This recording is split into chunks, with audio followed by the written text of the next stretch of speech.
It's time to investigate the dark truth of Roblox doors. Let's get it. Here we go. Boom. Hello Internet, welcome to Game Theory, where today there's even more lore indoors.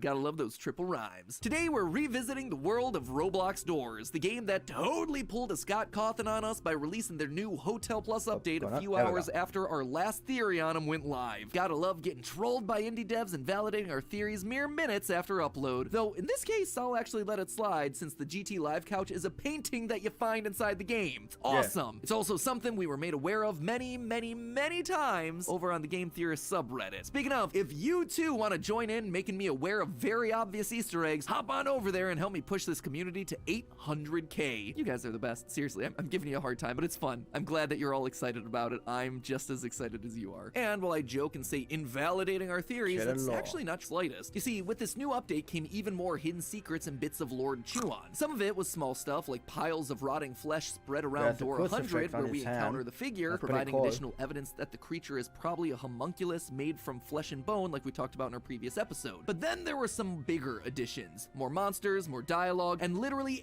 1,000 more rooms to explore as we try to make our way out of this haunted hotel. So unpack those bags, dudes. We're checking in for another night's stay of Roblox door lore. Let's start with one of the new areas added to the game, Door 52. Once you escape the figure lurking around the library in Door 50, you're greeted by a safe haven filled with 3 new faces, if you can call them faces. First off is Jeff, the black tentacled shop owner with his tip jar trying to raise money for college. Fill up the jar and suddenly he has enough. Kind of makes you wonder how much these gold coins are actually worth. Some tells actually, here's the fact of if you fill enough all of the coins, if you get full, you get a achievement of please donate. You have to go back to please donate game and then you'll receive a boost, which is fascinating. The other entities that we see are Bob, a skeleton that doesn't say a whole lot, and this guy right here, a little red goblin named, creatively enough, El Goblino. This guy tells us a lot. Literally, he has a ton of dialogue. The first thing to notice is his constant use of the word dude, which isn't a translation error. Instead, it's a reference to the streamer XQC, who not only says dude a lot, but is also known to occasionally go goblin mode during his streams.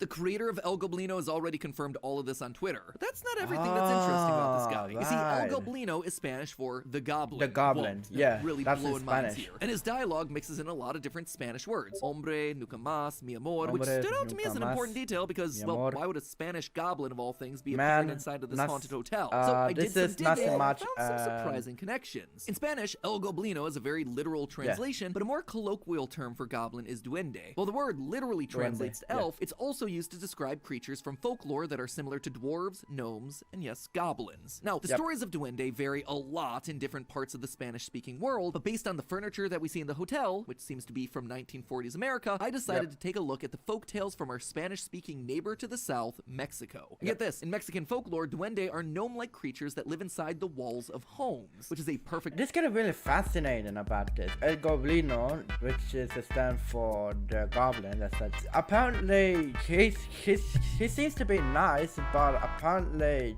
at the previous video or previous movie, I think I haven't seen that. Apparently, this guy gotta steal everything. He gotta steal the money because apparently he used to be a robber, but right now, it's just a little guy. For our friend Goblino. If you speak to him enough times, he'll give you this line. Quote, sometimes I like to knock on the walls, scare the pants off the humans. So funny, dude. Which is referencing the scratching and knocking ambient sounds that we hear throughout our playthrough. It's El Goblino in the walls, purposely trying to scare us, just like the duende of folklore. It might also explain the total destruction that we see throughout the hotel. Take a look at the claw marks that we see on the walls. It's very clearly 3 claws. I don't know why it did.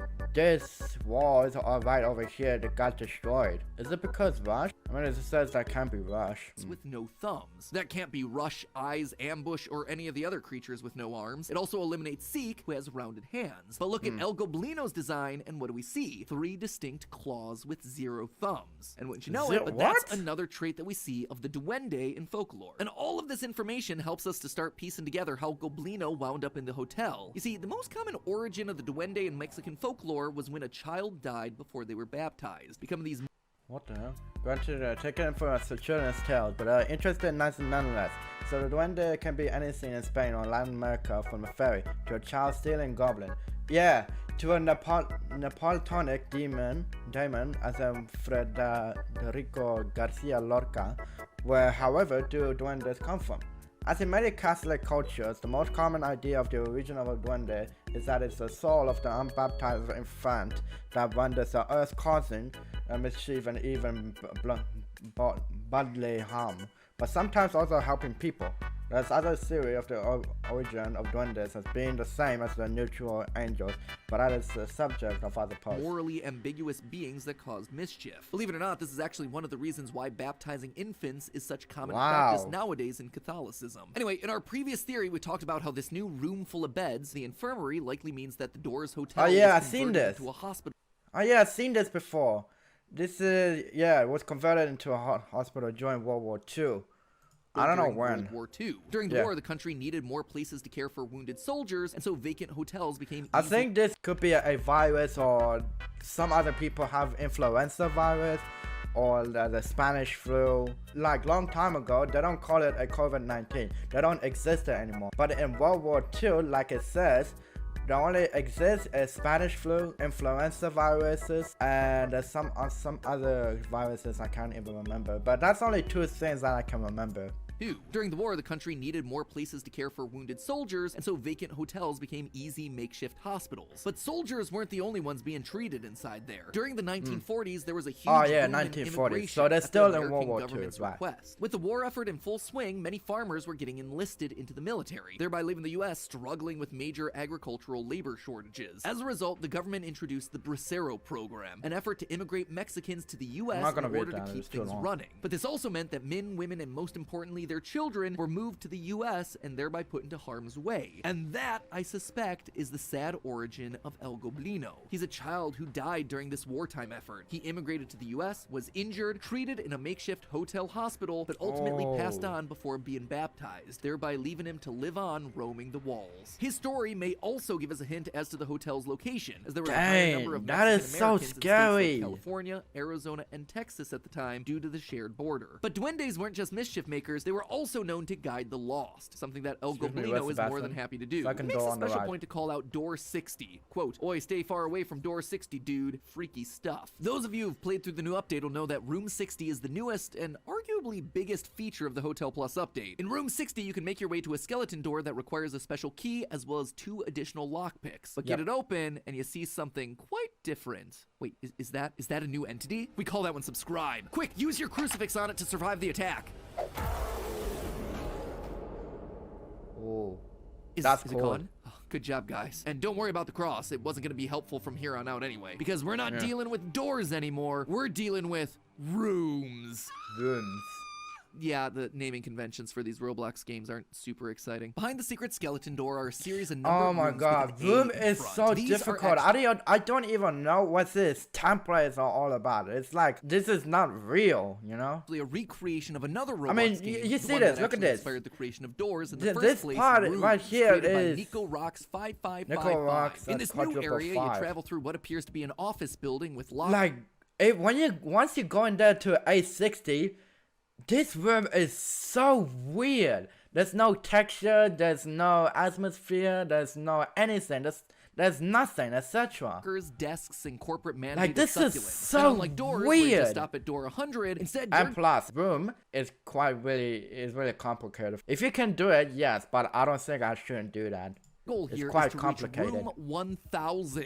But that should be no problem, right? You just run a bit longer. Wrong. You see, there are 3 brand new entities that you have to deal with in these rooms. So you'll be doing it with 0 help. The candle and crucifix are no longer working, and even our spiritual buddy guiding light isn't here. Instead, when we die, we're given another kind of death screen, a yellow screen with a new soundtrack that gives us the name Curious Light. And Curious Light is less than helpful. I'm not too sure on what I should call it. Well, it usually attacks around room A60, so you could just call it A60 or A120 again? This shouldn't be hard to figure out either. Look, I just spent an hour trying to get here. The last thing I need is your sass. Anyway, if you do get to the end and finally reach room A1000, despite the unhelpful voice, you end up in a weird void full of doors floating through space. You can then cross the bridge to enter the final door and return to Doors, the game. Basically right where you left off. What this tells me is that even though doors and rooms are connected via these secret doors, they don't strictly exist within the same reality. I suspect suspect that those doors that we see floating around lead to other realities that we've yet to explore. And we know all this thanks to one character, Bob. It would seem that maybe our silent skeleton friend in door 52 might be hiding a bit more than we expect. Well, you see, Bob if is you decide to chilling. take your time while in rooms and look around, you can find a few desks that have name tags on them. Some are references to animators of doors, some to other Roblox creators, Jasper. but one of them stands out thanks to its pure simplicity, Bob. Could this possibly be the same Bob that winds up as a skeleton in the hotel? I suspect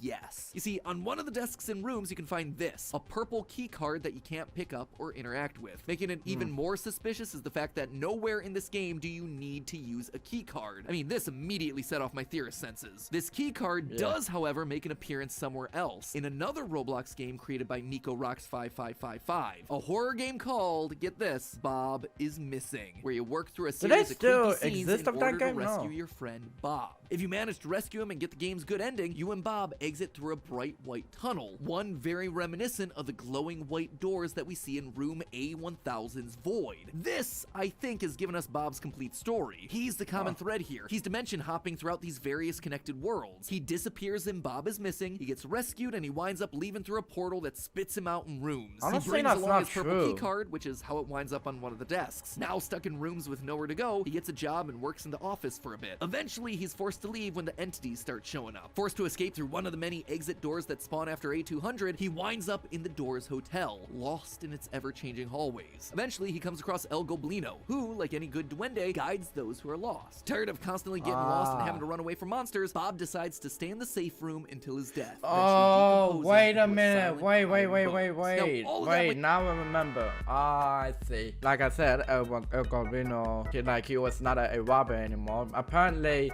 he got lost and no one is able to help him, but he found Bob, and those guys were trying to help them, and somehow they were good friends.